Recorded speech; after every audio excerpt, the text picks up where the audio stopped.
一個，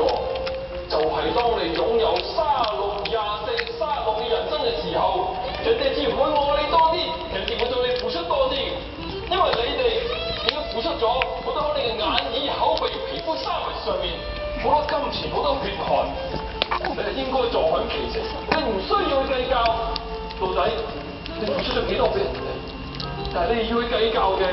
你可以收翻幾多，因為咁樣先係我哋嘅美好人生。